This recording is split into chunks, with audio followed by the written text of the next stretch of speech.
Nobody's checking. They're slashing spending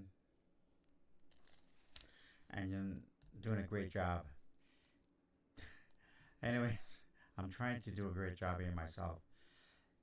And let's just take it away here, Brian. Just working and setting up, just getting familiar with this whole streaming thing, right? So it's kind of rusty, but nevertheless.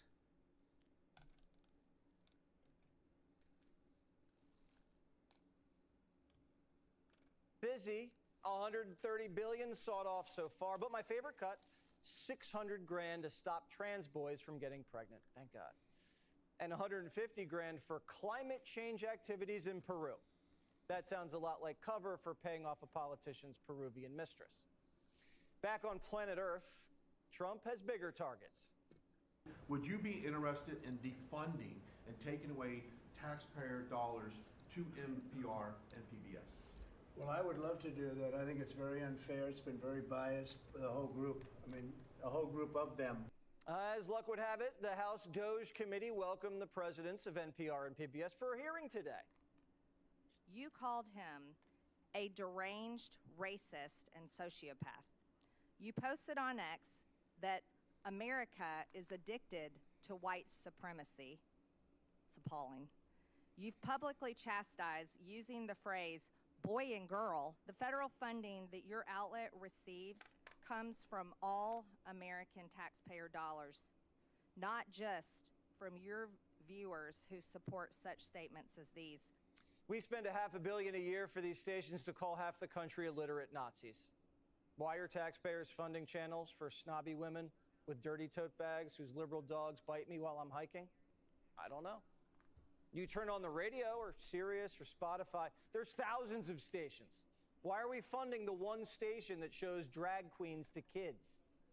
NPR and PBS have increasingly become radical left-wing echo chambers for a narrow audience of mostly wealthy, white, urban liberals and progressives who generally look down on and judge rural America. PBS News is not just left-leaning, but it is actively uses taxpayer funds to push some of the most radical left positions, like featuring a drag queen on the show Let's Learn. No wonder all these kids think they're trans. They've grown up on Drag Queen Story Hour. I wrote this book because I wanted everyone to get to experience the magic of drag and to get a little practice shaking their hips or shimmying their shoulders to know how we can feel fabulous inside of our own bodies. Shaking your hips? Why is a guy wearing makeup and a dress telling kids to shimmy, shimmy, shake? And why are we paying for it? Democrats are cool with it. They treated the whole hearing like a joke. Is Elmo now, or has he ever been, a member of the Communist Party of the United States? A yes or no? No. Are Bert and Ernie part of an extreme homosexual agenda? No. If we're going to get rid of any puppeteers, we should get rid of the one that's actually controlling Donald Trump. Fire Elon Musk and save Elmo. No one's saying. Yes. Definitely these people are out to lunch. The Democrats. They're wrong on everything. Wrong on everything, and they're always going to be wrong.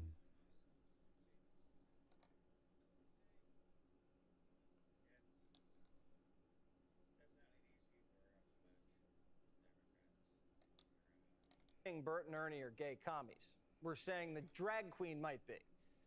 I had my producers check to see if Bert and Ernie were gay. Here's what we found. A former Sesame Street writer says he wrote Bert and Ernie as a gay couple, but Sesame Street swears they're just roommates. Anyway, Sesame Street in Iraq got Doge, but we're still paying for it here. We're also paying for this. Here's a straight news show on PBS, or not so straight.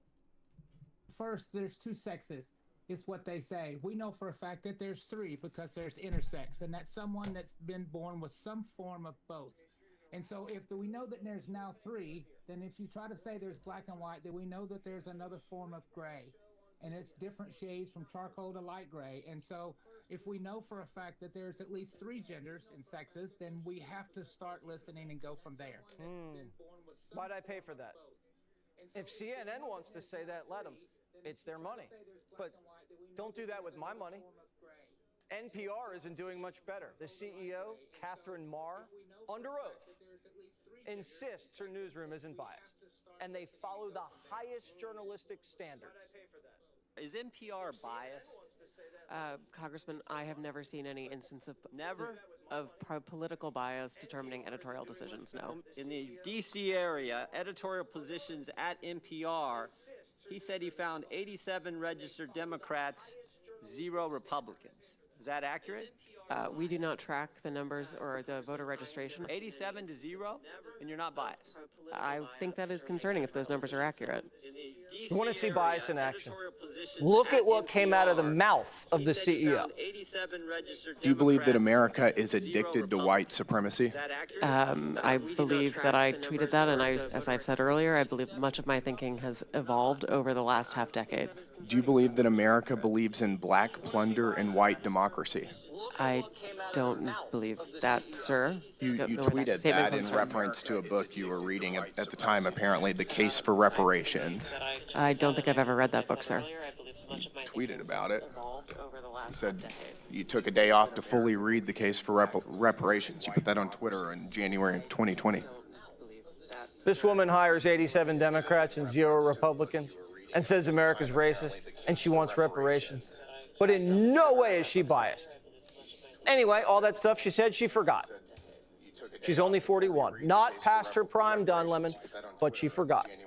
She forgot and she evolved. She's forgetting and evolving at the same time.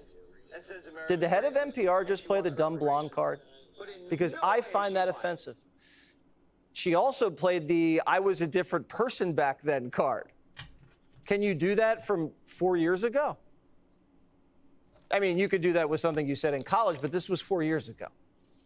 Before she ran NPR, Kathy ran Wikipedia. And if you Wikipedia Jesse Waters, actually don't. It's not nice. Kathy is not about telling the truth. For our most tricky disagreements, seeking the truth and seeking to convince others of the truth might not be the right place to start. In fact, our reverence for the truth might be a distraction that's getting in the way of finding common ground and getting things done. We all have different truths.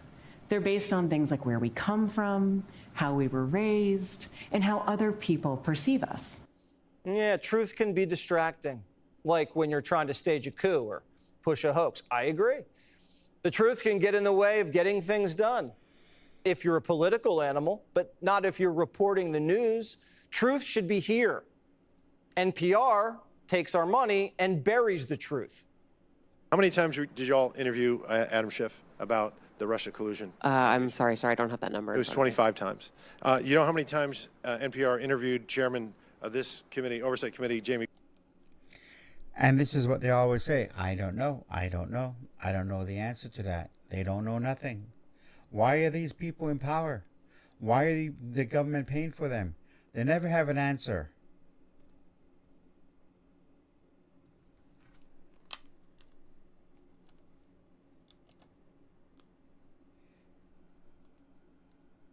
They don't know nothing. Why are these people in power? Why are the government paying for them? They never have an answer.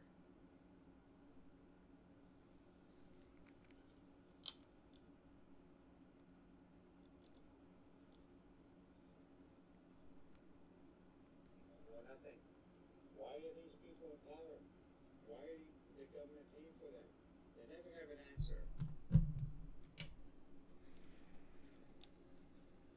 Amy Comer about the Biden impeachment inquiry for the Hunter Biden tax evasion and illicit business dealings of the Biden family. I'm sorry, I don't know.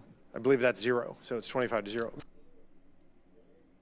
For 6 months, there was an analysis done on PBS's NewsHour from June to November of 2023, where they found that far right that term was used 162 times, and far left was only used 6 times. I'm sorry, I don't know. Do you find that troubling?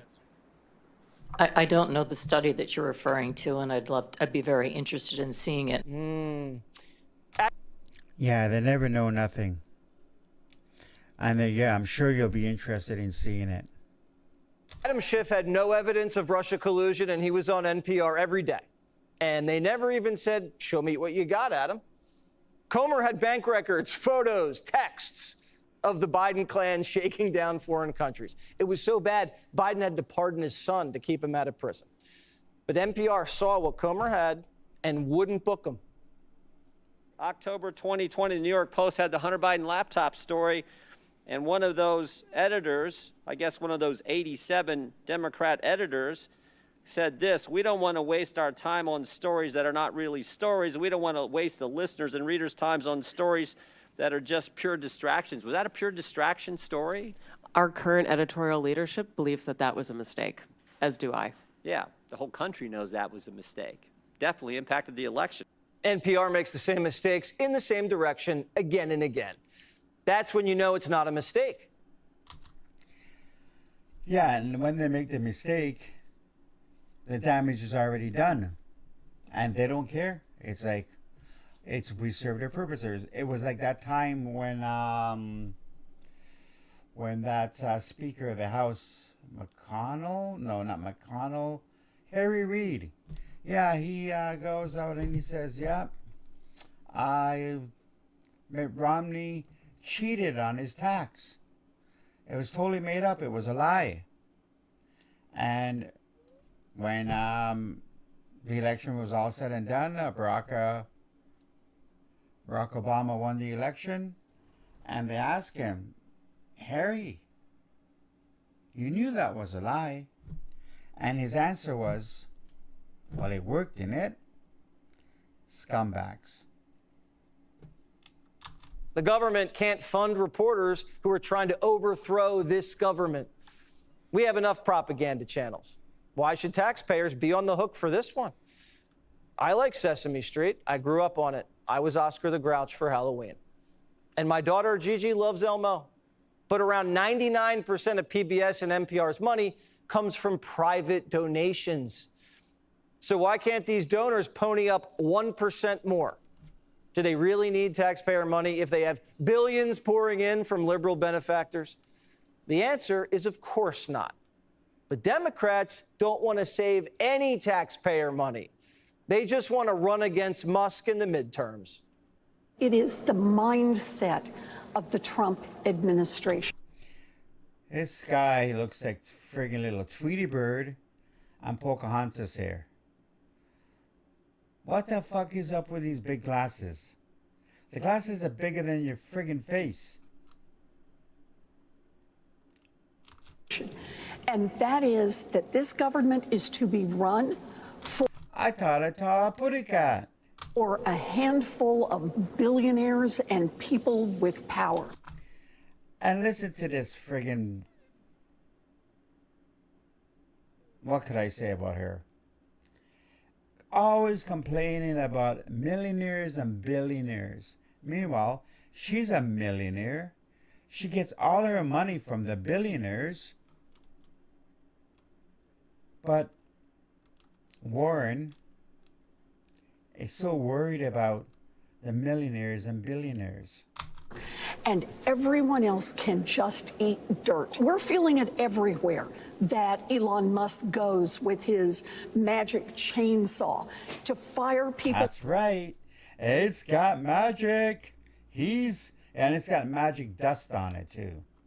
Actually, I think Elon Musk should go and take that chainsaw and make it out of gold-plated and then make the slashes. To do it in ugly ways to undermine the kind of obligations we have passed here in Congress. Democrats are fighting to fund Drag Queen Story Hour, mysterious Amazonian women, pregnancy prevention for boys. Yeah. How does this make any sense? How does this make... And it doesn't. And they're also fighting for murderers, rapists, triple murderers to stay in the country and get their due process in court, when all the people that they murdered never had no due process. They just savagely murdered them. For boys, but don't forget about DEI tomato seeds. Behind a door at USDA, we found a whole box of these seeds. These are specific tomato seeds that are for growing diversity, equity, inclusion, and accessibility at USDA. I mean, these people are out to friggin' lunch. They're a bunch of tomato heads. Look at these. If you can be anything, be inclusive at USDA. Click here to subscribe to the Fox News YouTube page to catch our hottest interviews and most compelling analysis. You won't get it anywhere else. The Doge change. What a clown show these Dems are, man. What a clown show. Anyways, that's it for that, man.